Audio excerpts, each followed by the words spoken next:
Oh hey, in today's video we're checking out Silverchair's second studio album, Freakshow. All the ups and all the downs and all the in-betweens. So let's go check it out as we go inside the Freakshow. We're not into the whole rock star crap thing that a lot of bands seem to get tied up in. We're just people and play in a rock band and then go home and eat food. Silverchair released Freakshow in February of 1997. It was the follow-up to their hugely successful debut Frog Stomp. The band were a couple of years older, however in saying that they were still only like 17 years old. So very young and producing some very awesome music, regardless of their age. Nick Launay, who produced Frog Stomp, produced this album also. And they got Andy Wallace to come in and mix on the album. That name will be familiar to grunge fans. He mixed the Nirvana album Nevermind, and has worked with a ton of well-known artists such as Rage Against the Machine, Guns N' Roses, Linkin Park, and many more. We got Andy Wallace to mix the album because we were really impressed with the sounds of some of the bands that he's done, like Rage Against the Machine and Helmet, stuff like that. Andy Wallace stated, "The music is good. I was a fan of the band anyway.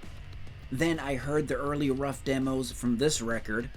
I liked them quite a bit and thought they were really strong songs. Daniel's got a killer voice, a good solid band." We called it Freakshow because we saw similarities between a traveling rock band and the old traveling freak shows, just because of how they travel around from town to town. And So it was around this time in the world of rock music that you had the legendary grunge bands like Soundgarden and Alice in Chains discontinuing, folding up. Nirvana, of course, had long since ended by this point. So it was very cool with the release of this album to hear that the grunge rock sound hadn't completely died out. With songs like Slave, Freak, No Association, Learn to Hate, all displaying awesome grunge rock heaviness. Take the time to learn to hate.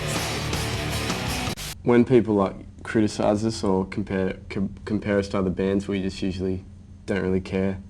But people were comparing Silverchair to other bands. In fact, from their inception on their debut release in '95 with Frog Stomp, there had been nothing but non-stop comparisons to the Seattle grunge bands, Soundgarden, Pearl Jam, and more specifically Nirvana. In fact, the media were calling Silverchair Nirvana in pajamas, with the pajamas part being a reference to their age, of course. And Silverchair's beginnings pretty much came right when Nirvana ended with the passing of Kurt Cobain in '94. Frog Stomp would be released the following year in '95, and there was no turning back for the band. Onwards and upwards and a ton of success to come. But many were calling Daniel Johns the next Cobain. Had the same long blonde hair, gravelly vocals, angst-ridden music. Both bands were a three-piece. On the first album, there's a lot of comparisons to Pearl Jam and Soundgarden and Nirvana and whoever else is from Seattle. But these comparisons were something the band soon grew tired of.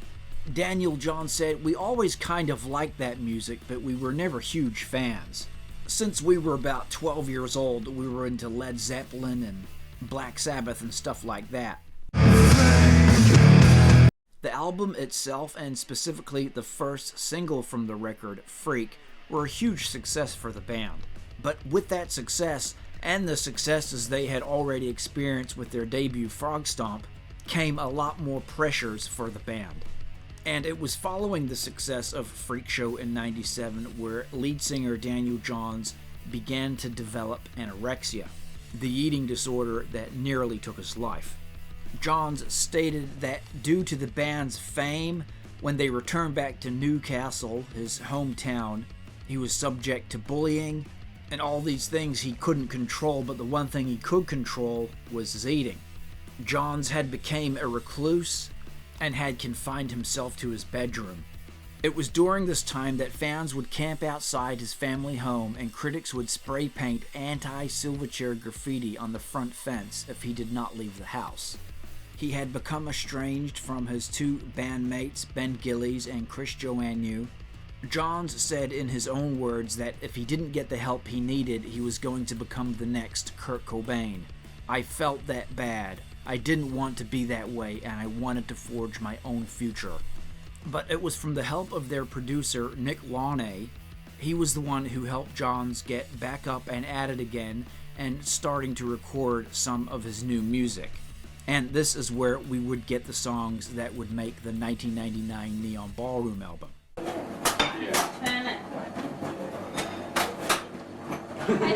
As I say, the band were really starting to develop their sound on this album, and this is where Daniel Johns brought in songs like Abuse Me, Petrol and Chlorine, and Cemetery. Cemetery was originally written I just wrote it with an acoustic guitar and didn't really picture it as a song that we could do as a band.